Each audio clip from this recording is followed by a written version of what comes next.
Salut et bienvenue dans la belle ville de Columbia, Missouri.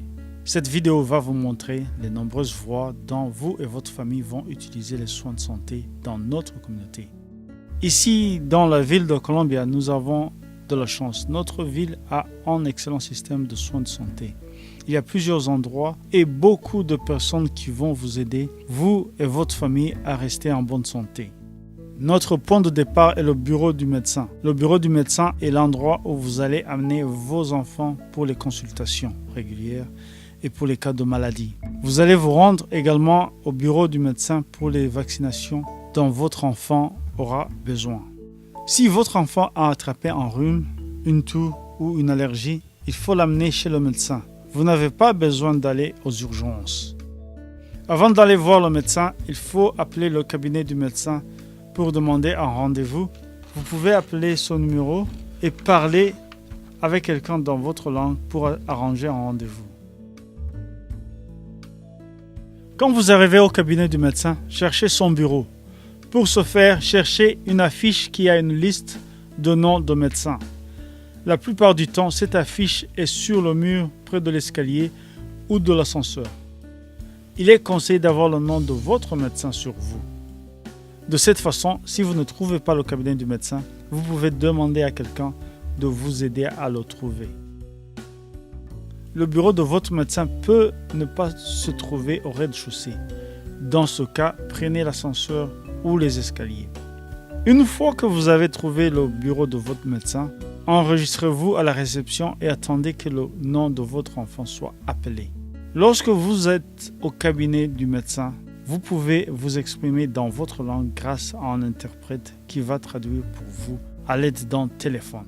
Lorsque vous allez chez votre médecin pour consultation, apportez vos papiers d'identité.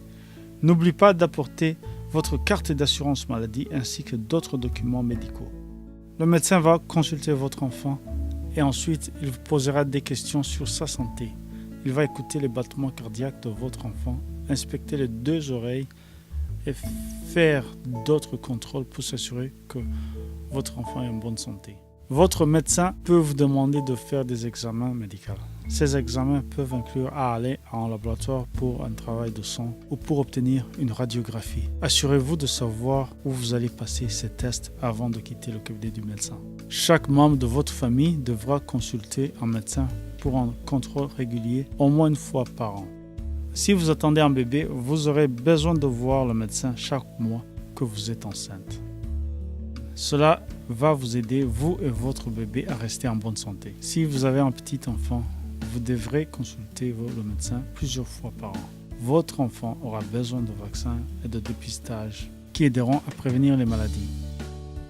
Si le médecin de votre enfant n'est pas en mesure de vous recevoir lorsque votre enfant est malade ou a une petite blessure, rendez-vous aux soins d'urgence. Ils auront un médecin qui pourra voir votre enfant. Vous devez apporter votre carte d'identité ainsi que la carte d'assurance maladie à la clinique des soins d'urgence. Vous n'avez pas besoin de prendre un rendez-vous pour être vu par un médecin aux soins d'urgence. Comme au bureau du médecin, vous pourrez parler à quelqu'un dans votre langue à l'aide d'un téléphone. Lorsque vous vous rendez aux soins d'urgence, vous serez reçu par le médecin en fonction de votre arrivée et du moment où vous vous êtes enregistré. Les médecins de soins d'urgence peuvent vous aider lorsque votre enfant a de la fièvre ou a une infection de l'oreille. Ils peuvent également voir votre enfant pour les blessures mineures comme les coupures et les entorses. Si vous avez une urgence de santé, vous devrez aller à l'hôpital tout de suite. Quand vous arrivez là-bas, allez à la salle des urgences. La salle des urgences est aussi appelée ER. Si vous ne pouvez pas vous conduire vous-même ou votre famille aux urgences, veuillez composer le 911. Une ambulance viendra vous chercher et vous amènera à l'hôpital. Le ER, les urgences, est l'endroit où vous pouvez aller lorsque vous avez besoin de soins de santé pour les maladies et les blessures les plus graves telles que des convulsions, des fractures ou des douleurs à la poitrine. Vous devrez également aller aux urgences si vous avez une crise d'asthme sévère, vous avez une blessure qui n'arrête pas de saigner, vous sentez une douleur intense dans une partie de votre corps où vous ne pouvez pas bouger ou parler. Il faudra amener votre carte d'identité et votre carte d'assurance maladie aux urgences. Vous pouvez parler à quelqu'un dans votre langue en utilisant un téléphone, comme vous pouvez le faire au cabinet du médecin et à la clinique de soins d'urgence. Aux urgences, vous allez attendre pour voir un médecin.